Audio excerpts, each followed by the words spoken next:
ఒకసారి అధికారానికి వచ్చే స్థితికి వచ్చింది అనుకున్నటువంటిది కాస్త మళ్ళీ వెనక్కి వెళ్ళిపోయింది. ఇలాంటి పరిస్థితుల్లో దక్షిణాది రాష్ట్రాల్లో ఇటు తమిళనాడులో కానీ కేరళలో కానీ దేశం మొత్తం విస్తరిస్తున్నప్పటికీ కూడా ఈ దక్షిణాది రాష్ట్రాల్లో కాలు మోపలేకపోతూ ఉంది. కాబట్టి దక్షిణాది రాష్ట్రాల్లో బలోపేతం చేసుకోవడానికి పవన్ కళ్యాణ్ గారిని ఒక పావులాగా వాడుకుంటున్నారు. మరి ఆయన రాష్ట్రంలోని ముఖ్యమైనటువంటి సమావేశాలకు,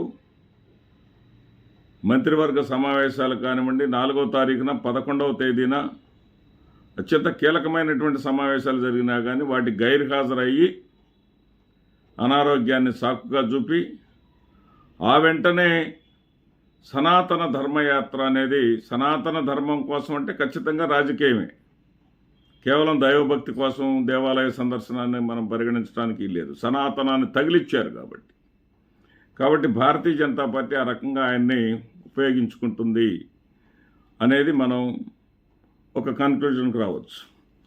ఇక రెండో ప్రధానమైనటువంటి అంశం చింతమనేని ప్రభాకర్. ఈ పేరు తెలియని వాళ్ళు లేరు ఆంధ్రప్రదేశ్ రాష్ట్రంలో. ఈయనకి నోటి దోల ఎక్కువ, నోటి దురుసు ఎక్కువ. ఈయన తన ప్రత్యర్థి అయినటువంటి అబ్బాయి చౌదరి గారి కారు డ్రైవర్ మీద ప్రేలాపనలు పేలారు, ఇష్టం వచ్చినట్టుగా మాట్లాడారు, అమ్మను దూషించారు. పైగా ఇది వాళ్ళేదో వైసీపీ వాళ్ళేదో కారుల్లో వచ్చారు, తన మీద దౌర్జన్యం చేయబోయారు అన్నట్టుగా ప్రెస్ మీట్ పెట్టి అబద్ధాలు చెప్పే ప్రయత్నం చేశారు. అక్కడ నిజానికి అక్కడ కారు పార్కింగ్కి ఈ కారు ఏమాత్రం వాళ్ళకి అడ్డంగా లేదు. ఆ కారును అక్కడ చూసి అతను సహించలేకపోయాడు తప్ప, ఎందుకని అడ్డంగా లేదని మనం చెప్పగలుగుతున్నామంటే ఆ కారు అక్కడ నుంచి తీయకుండానే వాళ్ళ కార్లు వెళ్ళిపోయినాయి. అంటే కావాలని తాను వచ్చినటువంటి పెళ్లికి తన ప్రత్యర్థి అయినటువంటి అబ్బాయి చౌదరి గారు కూడా రావటం ఏంటనేటటువంటి దురహంకారంతో కూటమి ప్రభుత్వ దూకుడు ధోరణి, అప్రజాస్వామిక ధోరణి, ఇక మనం ఏం చేసినా మనకు అడ్డు అదుపు లేదనేటటువంటి ఒక ఆలోచనతో మాత్రమే అతను ఆ యొక్క దళిత డ్రైవర్ మీద బూతులు మాట్లాడాడు, అమ్మను కూడా వేయించారనేది గుర్తుపెట్టుకోవాలి.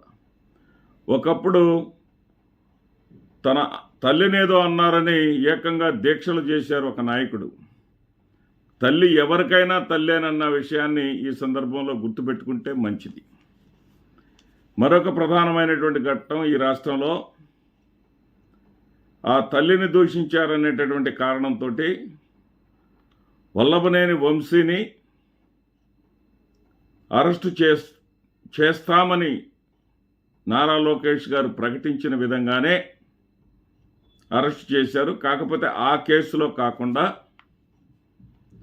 ఆయనను గన్నవరంలో ఏదైతే తెలుగుదేశం పార్టీ ఆఫీస్ మీద దాడి చేశారని చెప్పేసి అక్కడ వాళ్ళ కంప్యూటర్ ఆపరేటర్ అయినటువంటి సత్యవర్ధన్ చేత కేసు పెట్టించి ఆ కేసులో అరెస్ట్ చేశారు. దాడికి గురయ్యానని కంప్లైంట్ ఇచ్చినటువంటి సత్యవర్ధన్ స్వయంగా మ్యాజిస్ట్రేట్ ముందు హాజరై మరి తాను ఉపసంహరించుకుంటున్నానండి, తాను ఆ రోజు అసలు అక్కడ లేనని వాంగ్మూలం